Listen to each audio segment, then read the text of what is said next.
www.nasforcetv.com. Encore une fois, merci pour la fidélité, la confiance à Nasforce TV.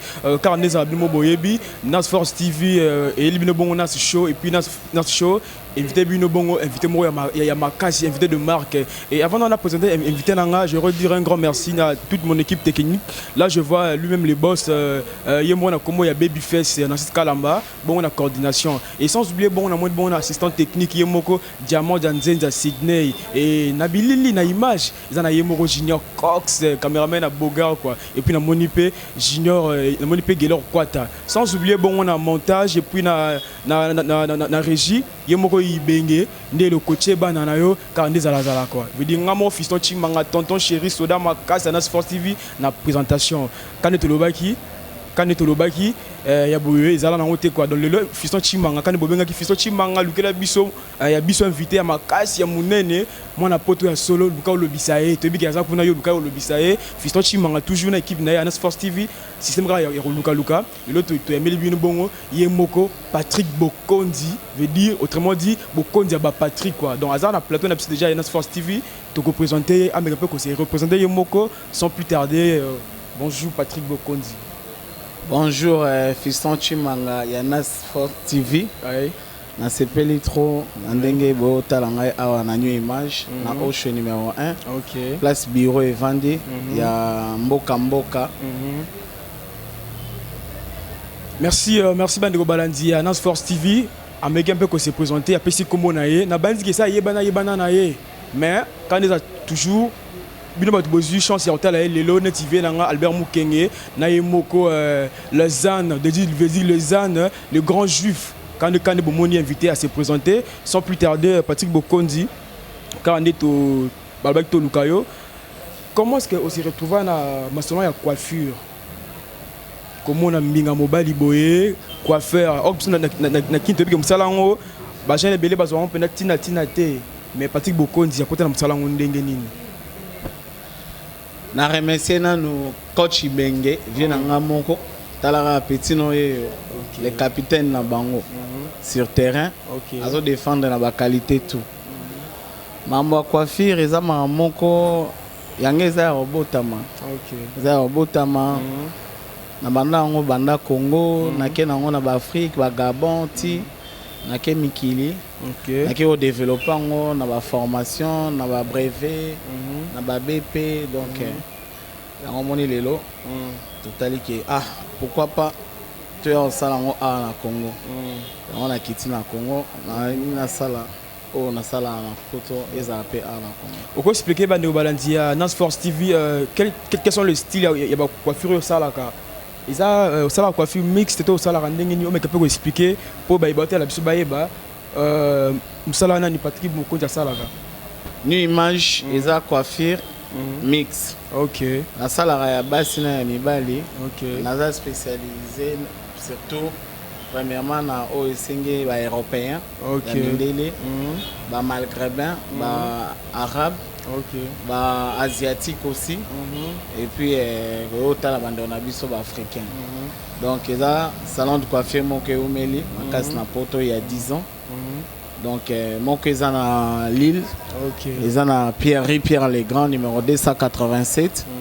Mon sous c'est à Roubaix, ils ont à Centre-ville, na 63 vieille la Brévoire, na centre à Roubaix, na centre. Oui, merci Nabanza Yemoko, Fabrice Mola vient à Paris, ce que c'est moté belé, sans oublier Moko, les tsunamis, celui de Tokyo, Fiston Chimanga, tonton chéri, Nogi Masola Lamborghini, veut dire nouveau modèle à Kinshasa, Boizalate, ou Mara de Torimo, Masola Nizalaka. To quand même balamoko comme on a Patrick Bokondi, ya Bokondi, na coiffure, en même temps na Masola production.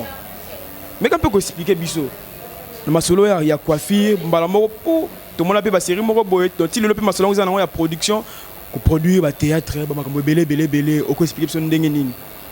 Bon pour na masolo o esengi la production en même temps na ça la coiffure en même temps na exercice parce que mon monde dans les lots ils ont développé au rosara na branche montée nga mekaki kosala un peu kodiversifier bamakambo yango na même temps nasalaka mpe production na bandango depuis 2000 donc na travaillé na baproducteur nyonso bomoni bazala na Paris oyo nyonso bazala na Bruxelles oyo nyonso bazala na Allemagne na Hollande na Londres na Canada na États-Unis partout place bazo se retrouver baolanda nga na minute oyo bazoyoka donc production ezalaki déjà na ba difficulté nango bien avant so lelo bomoni ekomi vraiment bongo c'est que mabe ezala déjà depuis donc ça sert à rien production essaie koufan déjà par rapport à musiciens congolais na ba théâtre ezala nango sous bien té même ba musique chrétienne production na bango pe simba nango sous té pas ba congolais ba bebisa nyonso dans la minute production eza rolala soki producteur moko à l'équipe boso ayebisi bino ke aza se retrouver ya mambo lokuta botuna Diego musique je na nga moko to benga ke sous-sol ayebi ba secret yeti lelo azo persister mais ye mo ayebi ba difficulté azo mona azana ba problème na ba musicien azana ba problème na bato donc la production ezo kotsa bango na ba nyongo ba mususu mona ro amelaka ba kiss attention tout le temps même ça azo mela ba 10 bouteilles à whisky pour ala la pour ba charger l'équipe ba charge ko tout mais ba musicien tout passe na ba mbongo bato ko zwa ko kotsa pona ozela ke produit musicien wana et marché on a produit ngo ebimé marché na ngote donc la producteur lelo bazana ba souci belé donc na ma production eza franchement tokolo belango souté pour le moment total sima mikolo si tout ça va s'arranger et puis ceux qui vont changer façon la bango ya travail donc ceux qui te comprennent bien ndenge yemoko Patrick Bokondi expliquer bino yemoko Pickle Chris moi na tchangwa solo skozali a expliquer biso bien que na miso na new image ma solo na production ezali sous-souté quand Tony Kande bino mo ba musicien na ya mboka ba komala bango Kande a expliquer ya ma solo ya production à doser avant de toler kana question elandi hein tout peut personne éviter na biso Patrick Bokondi après moi mukie nélement ba tirer la biso na régie pas yemoko ibenge ndelo hein tout là na élément comme ça tous on a sima tout continue mission na biso kana ezala nango suivant sans plus tarder de la culture, acteurs sociaux, hommes d'église. Voici un espace qui vous est dédié afin de promouvoir vos produits, vos services. Donc chez nous bien au cours des grands. Olingi baye bayo yo oyo olingi ke musala na yo ekende liboso yo oyo olingi basala yo lokola Kimbi Fashion oyo alati singa so bomona persindaka la baobete na babiloko ka ya boye bomona persindaka la baobete na ba tendance à boye Kimbi Fashion oyo osala musala na kitoko makasi salon de coiffure flat hotel benga biso ba numéro zawana donc chez biso musala ne musala au concert toko kita donc équipe ça complet mais dit na kini masole vandi ya carrément bimba ya mobimba na bitela ngo c'est depuis na tokela ngo comme na degré méchant toye nango fashion na ngai personne na la bobette autrement dit la percure la mama Africa asiliki ba mama Africa nyos oya canon oya tendance quoi percure ndaka oya kitoko wana ba vrai Joe ba buchu ba grand homme d'affaires o bolingi makam na bino ekende liboso bo quitter ba site mikie wana o ba loba matériel nde loba te e carré ya mulai na kati ya www.nasfortv on nasfortv donc nasfortv fort on est à 4 yango ya vidi micro ezoloba matosa bo ezala te rien à dire so finginga so soignisinga matériel karane ekoloba fisto chimanga tonton chéri veut dire a outi na pépinière na minute on a cours de grand veut dire zwanga mobimba elengi personne n'a la bobette autrement dit la percure la mama Africa a bengi bino yaka yo lingi to tombola yo lingi to sale loko na yo yebana bino pe kasi ba bona ba parti politique bona posa bene loko na bino yebana yaka sur le www.nasfortv.com comme chez lui-même le big boss Narcisse le bébé nourrisson. Oya zo samsala ne kitoko makasi tala ba petit tango na ba petit yango ba ye ba cameraman solo okuta kuna ba cameraman solo ba simba pena ba image kitoko makasi ibere coaché bana na yo moko ye moko ndelo simba musala ngo kitoko mema bana pena veut dire que ba senti ba jaloux ba suka mitema. Je crois que les jaloux vont maigrir beaucoup fana binoté so beaucoup fi bovi ba kambwela. Nasfort TV. Ah, Batika. Nasfort TV. La qualité. La différence. Le travail. Si t'es eu succès. Bika. Eh ben, moi, si succès. Bella. Bella. Si t'es eu succès. Bika. Eh ben, moi, si succès. Bella.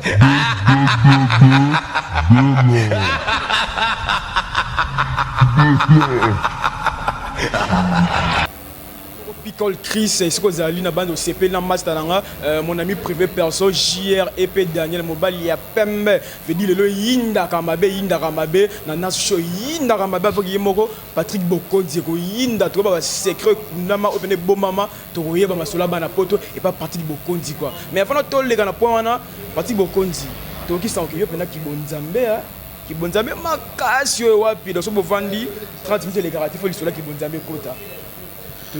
Mama Kibunzambe mosala nzambe tondeni naza pena moko ya basala nzambe na ndenga petete suka na pena o balobi ke toutes les minutes abondela a intercéder pour na mboka a intercéder pour na ba congolais a intercéder pour na ba vie na bango ba conjoncture ba difficulté ba social na bango ba bisala na bango pour na nzambe ameka ocha loboko afungola ba porte nyonso ya bénédiction. Parce que maman Nzambe eza ba mélange yango na makambo bato bazo sala lelo te na Congo. Nzambe komi neti kaka osakana comme Nzambe mutu azotanga na sentiment. Musuko mo nzambe bambio na mena na si oso to yebi ke Bible lobi kotanga comme Nzambe pa pamba te. C'est ça ouais. Lelo so totai na Congo ba église eza partout. Parce que ba église yango tozoyi ba te origine nango. C'est ça ouais. Pour na peuple azo ko subir pe repentance te. Parce que ngande na ebeli repentance est à tout moment. Mais délivrance est à une seule fois. Ba congolais ba si bazwa déjà délivrance. Mais les lots ba na besoin ba délivrer bango ba makambo ba souci amike mike ezanga na routine. Tout se repentir. Bible aussi na acte Bible na son acte 17:30 que Dieu ordonne à tout homme en tout lieu de se repentir. Donc place nyonso congolais za ko se retrouver na ba domaine nyonso a bongo. Bible peut sengi biso prier tout le temps et prier sans cesse. Pour na résister na ba tentation et ennemi de lobela biso na 1 Thessaloniciens 15 verset 16. Donc bana nzambe o eza ya malamu pona kobanga nzambe et c'est une obéissance ya parole. C'est botali bien Moïse.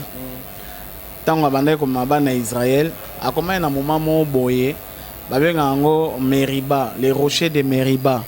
Ils a place où Moïse a qui sanction. A une sanction kaka y monté bazaki na frère na Aaron. Pourquoi? Nzamba ebisaki Moïse a loba na maloba pona mai ebima.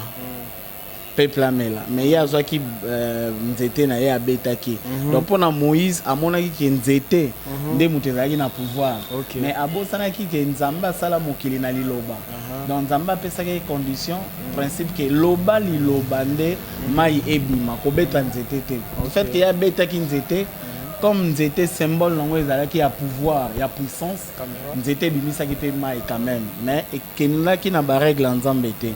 Mais si tu l'as dit bien par rapport à la sanction à Moïse dans Aaron Bazouaki, et c'est un bisonine. Et c'est un tiré moi les sons. Les peuple, Azar Landa, Bilanda, Landa, sacrifice. Comme on a maman Tiki Moubali, à quelle église pendant 2 jours, 3 jours. Voilà. À éviter que tâche à l'Iba les alliés. Au moins, à Bana, à la Nanda, coûter soi-disant à la ligne église. Mais moi, on a un devoir Nanda par rapport à papa à contrôler Bani Nanda. C'est ça, ouais. Donc, Babylone, on a un peuple congolais a peur de spiritualité, a comme un sacrifice, pour les avoir une abomination. Ok. Le peuple congolais a besoin de réveil, a besoin de repentance, a besoin d'attirer changement. Le peuple a bonde là, et c'est un mingi, a changé.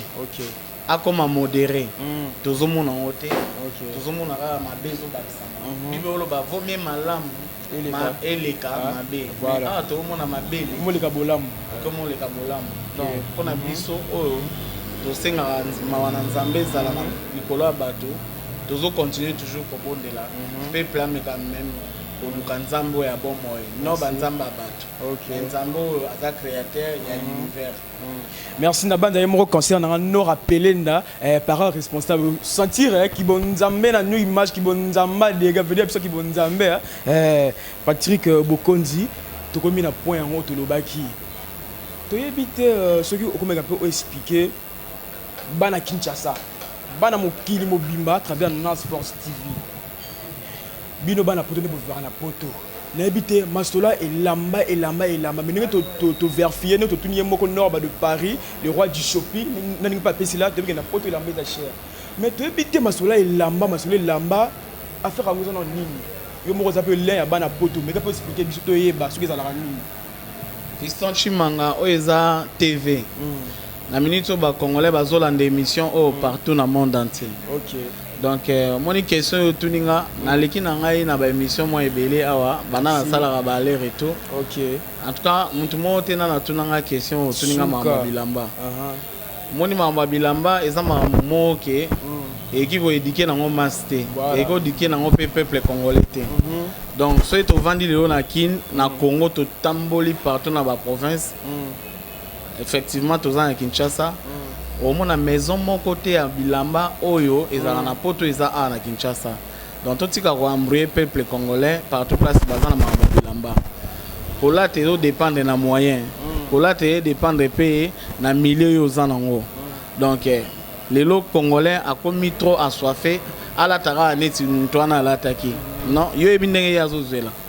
O éviter hein cause la na musu pour la ta bien fa que yiba. Musu pour la ta bien il faut ça sacrifice musu il y a 1 an. Abomba mbongo na ye asomi lamba.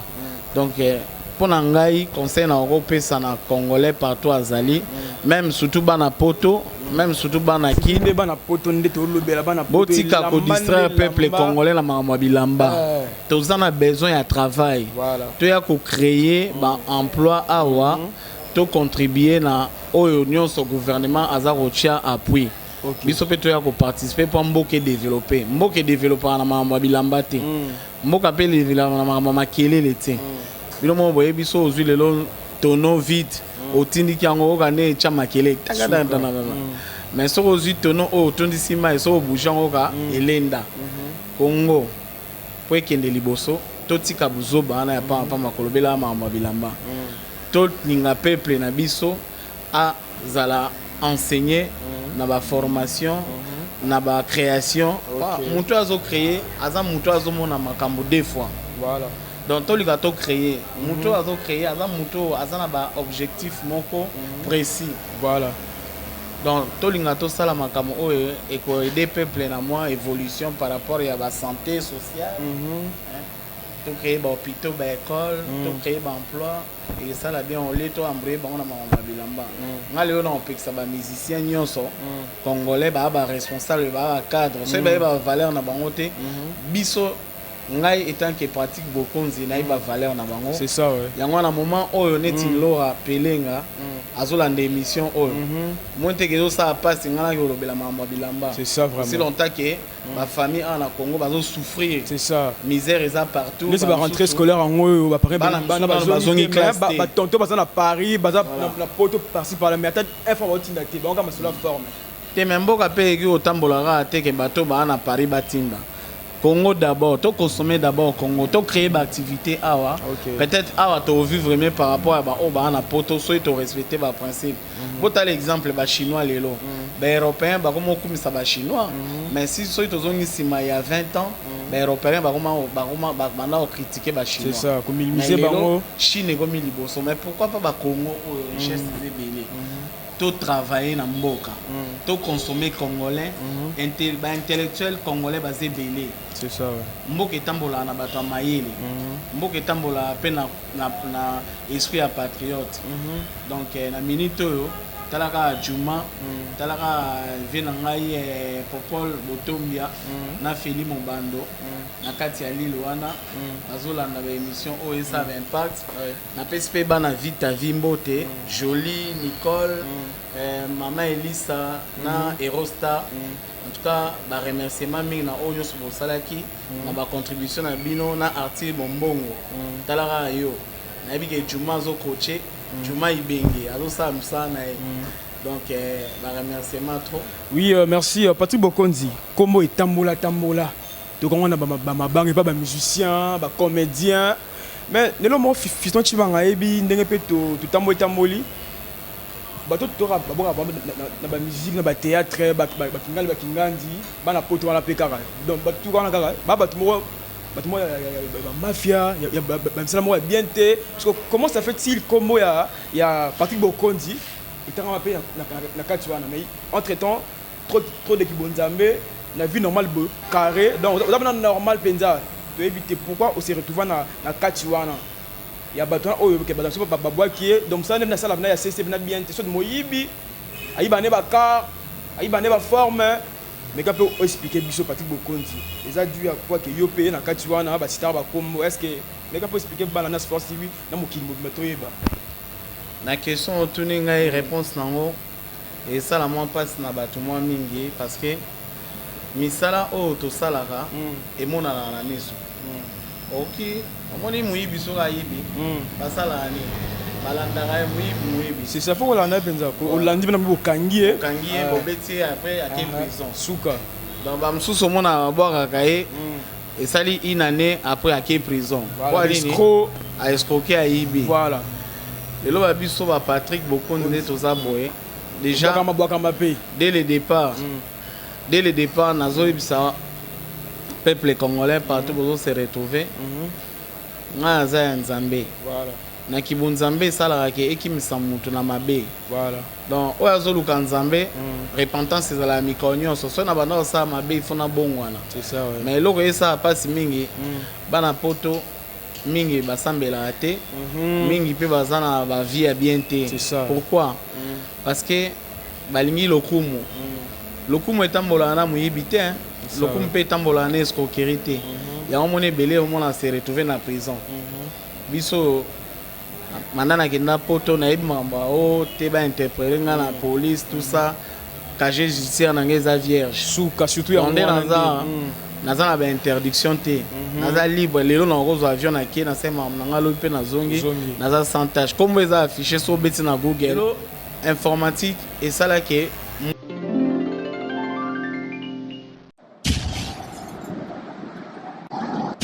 Yasika eye produit pour la kosilisa nduta tampon bouton et qui na 5 000 francs et 10 000 francs. Yo ndeko oyoka kalisusu solite na nduta kozala na nduta tombene eza kozala salité pour salité elongwa utiliser gamme de produits Dr Hakim.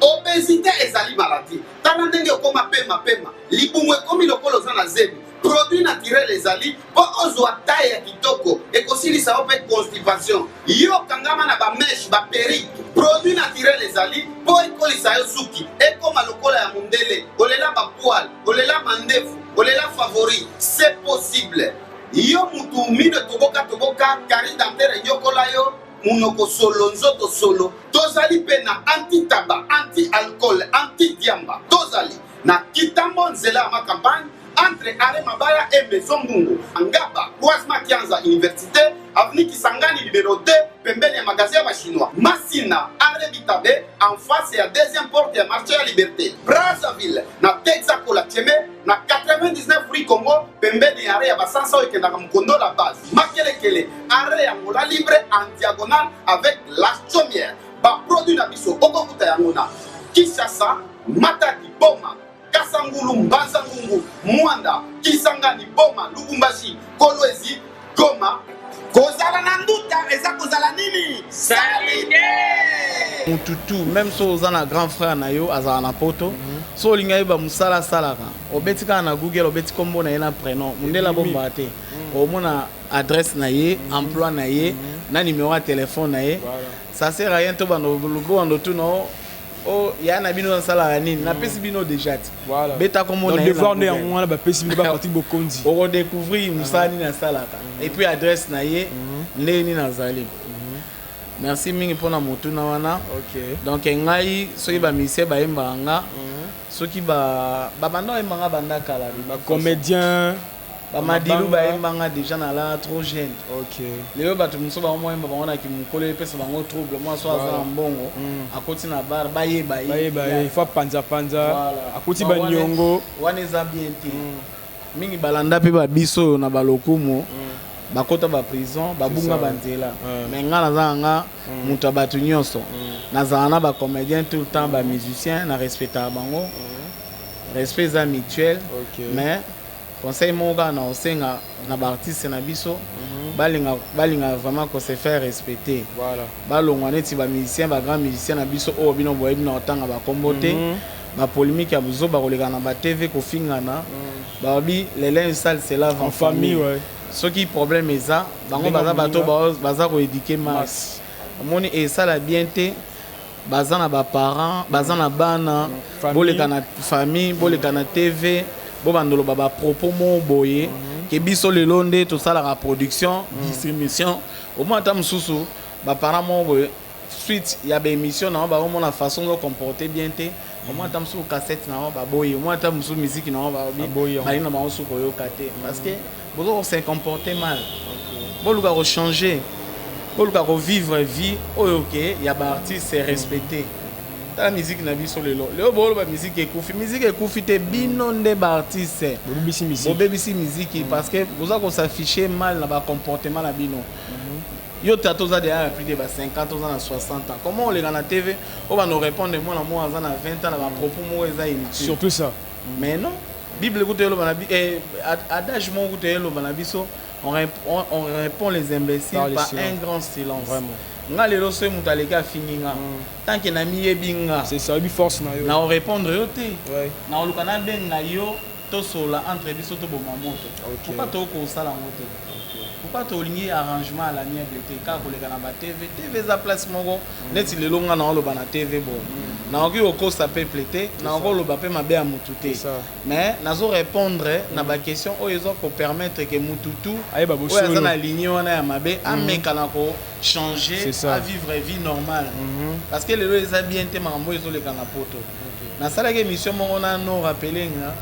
Émission wana bato belé baleli toucher bato.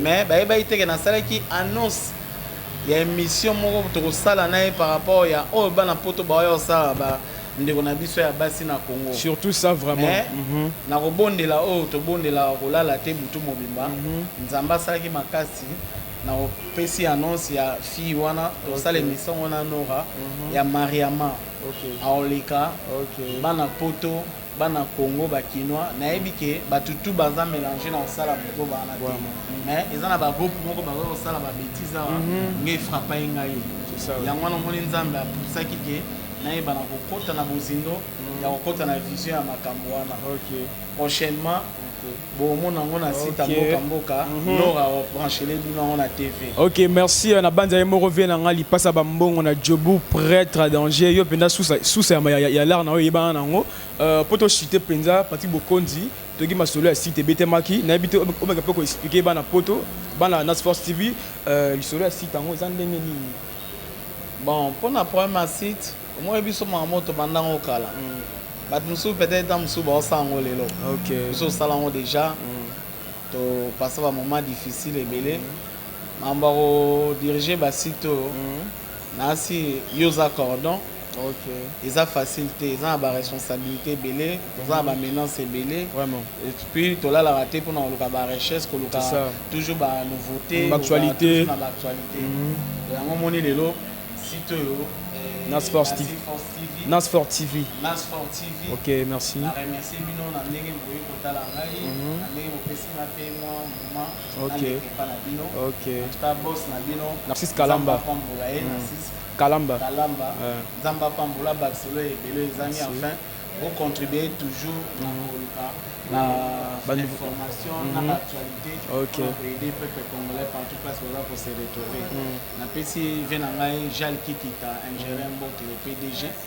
Babi Onyo Salinga se retrouver na Congo, akene na Jal Center na Matonge, na Oeza na Gombe, à bientôt Oeza na construction. Alors ça est là au moins makasi ici makasi. OK. Moi numéro de téléphone, moi 2 3 ma banque pour na baye moi numéro de téléphone. Bandeko balandi émission à travers mokili mobimba so barobenga papi bokonzi surtout que bonzambe za kati na yo moi conseil papa nana moi sushi moi déranger nga akobenga à travers numéro na oko conseiller moi numéro ça opesi pour to chuter to kabana bino kandi za Fiston Chimanga émission na on eza émission moi makasi nga na oko pesa numéro à contacter. Merci beaucoup. Du fait que yo eko talanga na on préféré batnyo so o bazana besoin na déjà batala numéro o ya na TV non numéro sont là. En plus so bangi ba mona biso ba beta na mboka voilà new image ba mona Nora na Juma ba opesa la ebele o nga na ko koloba te. Donc pour ngai na ko remercier surtout ba oyo ya ngai vraiment na pesi Chantal et Sabembote et puis na pesi sous son annonce jeudi et tous les vendredis na Oshwe numéro 1 na Kasavubu tous les vendredis à partir à 18h tozana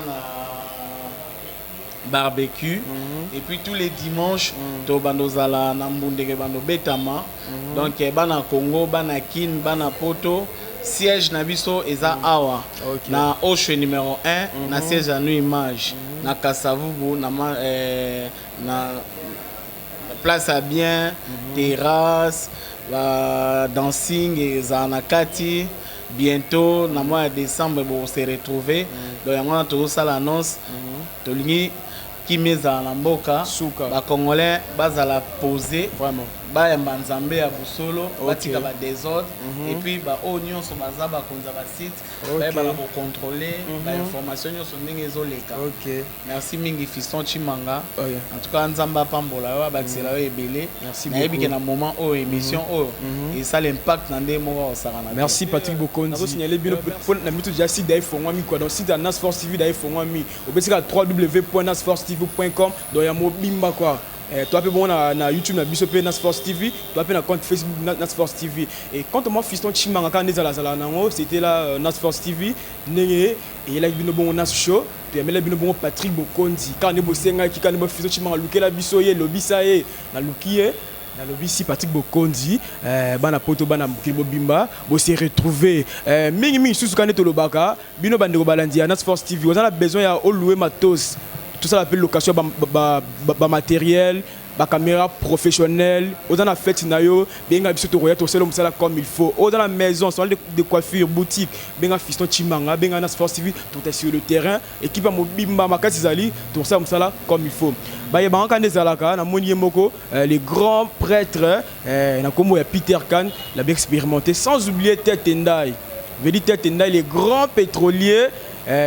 Sans oublier Kiking Gesso à Brazzaville, Bambote et Belé, Armand Balou, le vrai Brazzavillois, le colonel Daniel, le Bambote et Belé, ouais, je t'en prie.